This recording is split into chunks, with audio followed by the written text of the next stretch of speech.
duties if I did not congratulate UNICEF for completing 30 years of CRC.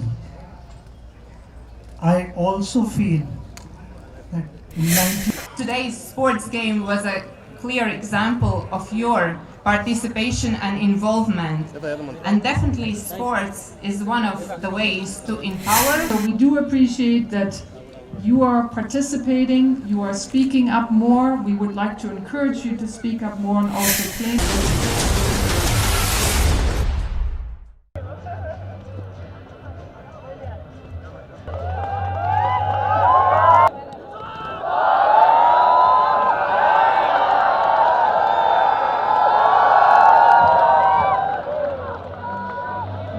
Sachin Tendulkar को पहलवान चौका प्रदान भएको छ। यो सँगै सचिन मैदानबाट आइरहने गरी क्रममा बाल्यकालदेखि नै सचिनको गीत हेर्दै हुर्किएका हामी सचिनको लागि चियर गरौँ साथीहरू।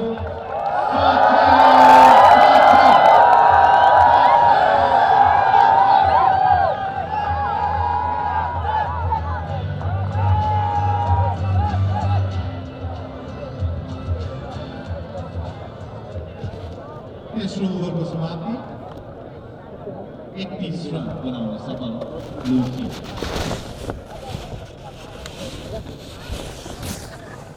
समाप्तिको दौरान 21 रन बनाउन सफल blue team.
The UNICEF representative to Nepal, Ms. LK Wish, to provide the trophy Cricket for a Cause. I suppose there are no winners. Both teams contributed equally. They're both winners in their own rights.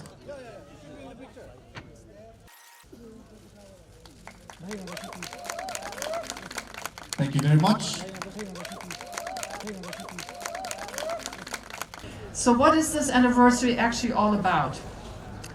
It will be 30 years this coming week that the world made a commitment to children all over the world, to improve their lives. And this was articulated through the UN Convention on the Rights of the Child. The difference between the work that had been happening before this convention and when the convention came online, that was that before there was always an objective to, of course, further children's well-being in health and education, in water and sanitation and nutrition and child protection. But with the convention, an important difference that came was that this now established that children were actually entitled to all of these.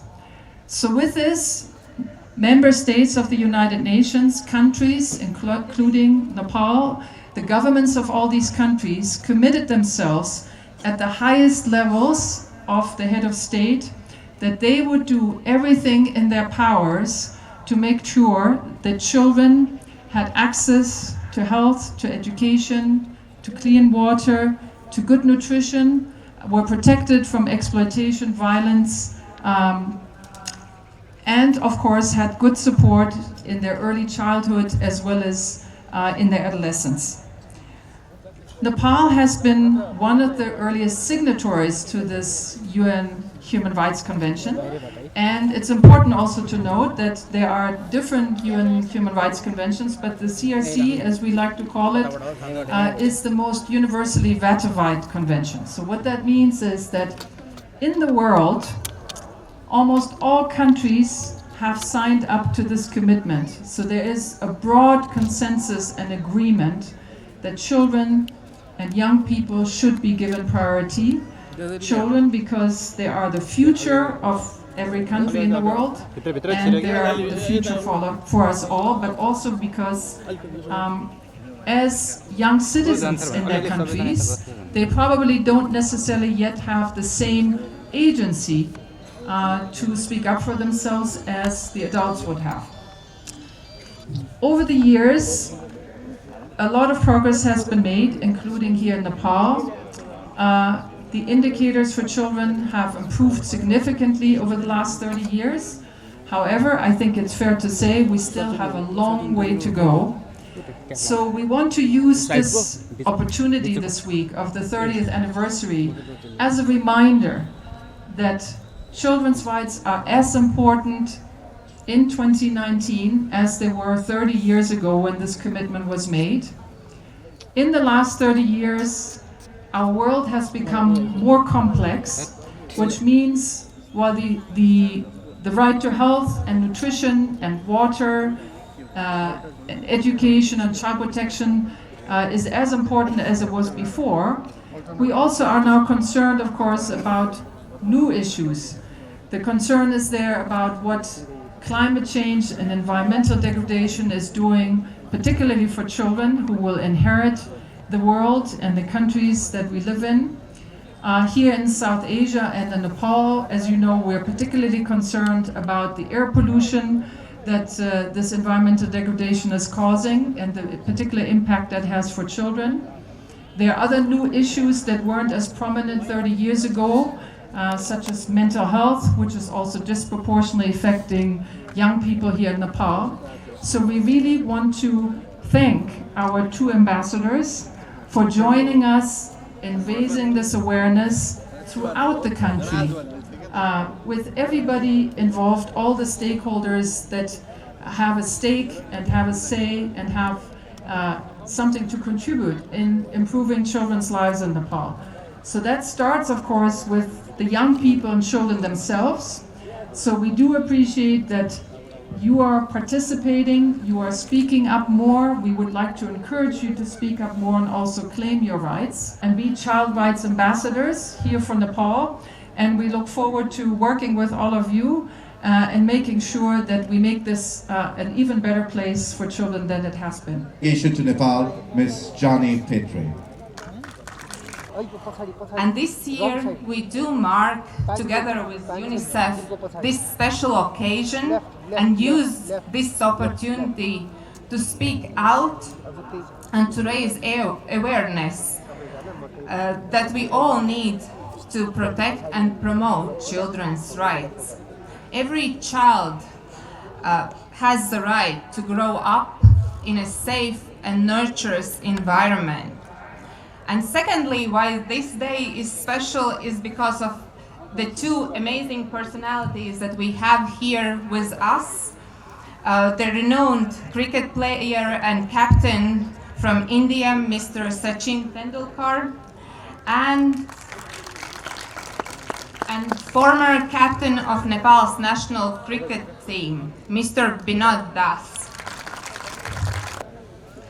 We need to create space for children to participate and to show that their involvement can make a difference. And I think today's sports game was a clear example of your participation and involvement. And definitely sports is one of the ways to empower children and also a way to unite everybody. That inspired billions of people, kids, to take up cricket. So thank you for choosing cricket, Sachin. You have made cricket richer with your presence. Thank you so much for that.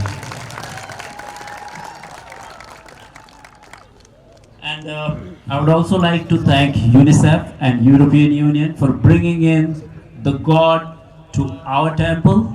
Ladies and gentlemen, this is our temple.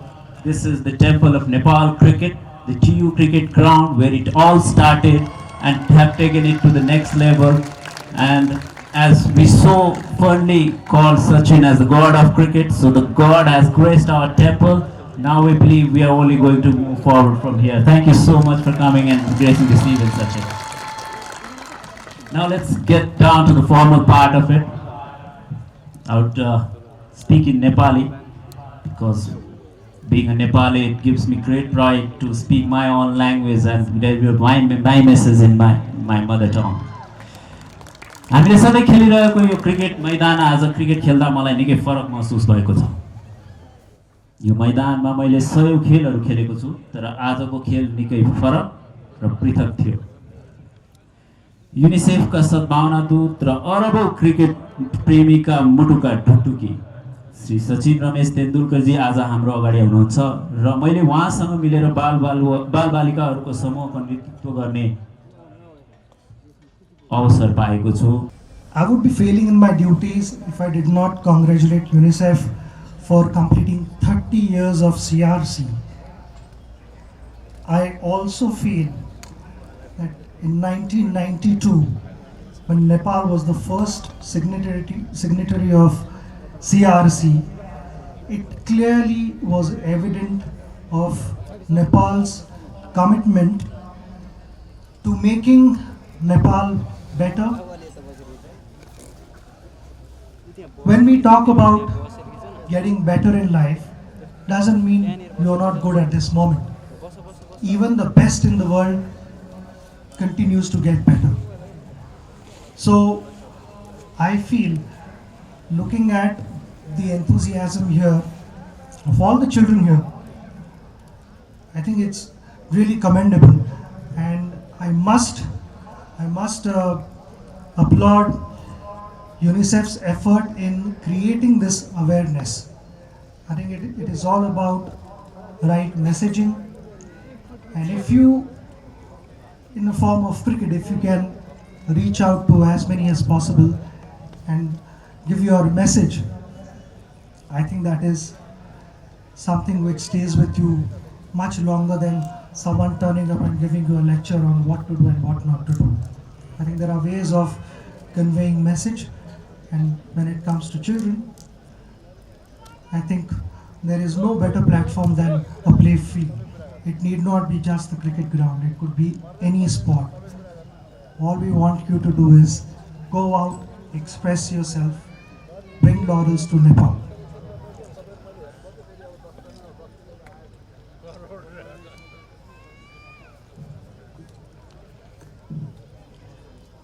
When we were walking out to play, it reminded me of my childhood. It reminded me of the freedom that I got from my parents. The freedom to be what I wanted to be in life, not they wanted me to be in life. Because you see, there are a lot of things happening all across the globe, in sport, otherwise also, and parents sometimes who have unfulfilled dreams. They try and live their dreams through their children. I think that is really important to understand the strengths, the likes, the dislikes of your child, and to encourage them, to support them. And without any fail, my parents gave me that freedom. But with freedom comes responsibility. By nature, I was always a naughty child. So in my school days, when my mother would be cooking food, I would be standing next to her in the kitchen, also exploring things, learning recipes. I enjoy cooking till late, and it is because of my mother. But like any other mother, my mother also would be curious to see the tiffin box that she packed for me in the morning, whether I've had my lunch in my school or not. And on few occasions I saw, and then I thought I should play a prank with him. Can anyone guess what happened? When I came back one day from school, my mother opened the tiffin box. There was a frog inside the tiffin box. Live frog which jumped on her. And then after that, every time she was opening the tiffin box, she was exploring things, or maybe a grasshopper or a fish, monsoons, all these kind of things kept happening. So there was a way of explaining things to me. Shouting, screaming or hitting did not work, and neither did they ever shout. Their tone changed while messaging, and that was enough for me to understand. So what I'm indirectly trying to tell the parents here is, don't shout at your children. Don't worry about your children making mistakes. We all make mistakes in life. But if you clip their wings, you don't allow them to fly, they will never learn in life. So you've got to give them the freedom to fly. They will make mistakes. It is our responsibility that you correct them. And the competition should not be with anyone else. The competition should be with yourself. What you were yesterday, are you better today than that? And whatever you are today, can you get better tomorrow? Because you start competing with different guys, there is no end to that. So this is my message to all of you sitting here. If somebody has scored, for example, if somebody has scored 20 runs, you score 22 runs, doesn't mean you've achieved something big. But if you have scored 20 runs, how could you add another 0 to that and score 200 runs? It is all about yourself. And then in a team sport, when you all come together and contribute significantly, the end result takes care of itself. Through UNICEF, I learned a lot of things when it comes to ECD, which is early childhood development. I think most of us here did not realize that the first 1,000 days of a baby are most important in life. That is when the brain grows the most. In first 2 years, it grows up to almost, I think, 87%, if I'm not mistaken. In 3 years, 80. So the more you speak to them, which is again, as we call it, EPL, eat, play and love. Within those 1,000 days, the amount of time that you spend with them, you explain things to them, you show love, you show affection, it all stays with them. Today, when I look back at my life, I've got fond memories of my childhood. There is, I don't think, a moment where I can look back and say, that was a terrible moment, my parents didn't treat me right. Not a single moment. And that experience is something which I also wanted to give to my children. They should enjoy their childhood, they should have the freedom to be what they want to be. So when it comes to my children, I never force them into anything, even in cricket. So it's my son's decision to play cricket. I never forced him into anything. I feel parenthood teaches you a lot of things. But the most important thing I realized was to have patience. If you are patient, then the results follow. Then you don't get angry with your children. You in fact end up learning quite a few things from them. I said earlier that I was a naughty child, and my cricket started at the age of 11 when I fell from a mango tree. Because I was up to mischief, I fell from a mango tree, and everyone at home thought that he was uncontrollable when it comes to his energy, because he's always up to something. So they said, okay, you go to Shivaji Park, that is where, as you call it, temple. So my temple is Shivaji Park and it continues to be. That is where I started playing cricket. I practiced for hours on end. Somebody over here asked me, that, how long did you practice at your age? You know, whatever your age is now. I think you are from, I can see a 10-year-old to 16-year-old. Don't look at your watch. Your practice should be from your heart. You should not count the number of deliveries. You should look at the amount of satisfaction it has given you. And there are some journeys in life where your brain should not take charge, your heart should take charge. And that is what I did. I did not leave nets till I was satisfied, till I was happy with my effort on that day. There have been occasions where my coach came and he said, okay, we can't see the ball, we can barely see each other, it's that dark, you need to stop practicing. So it is all about that. From there, from being a naughty child, my journey began where I became a focused individual, a disciplined individual, and that was all due to cricket. My brother taught me to plan, to practice hard, to focus, to stay a disciplined life, to prepare myself. And after all this, you have to go out and execute your plan. Now, everyone here talks about various numbers, but those numbers, people always remember those big numbers, but also I know that there were a number of failures, and failures taught me in life quite a bit. But I cannot forget my father's message there.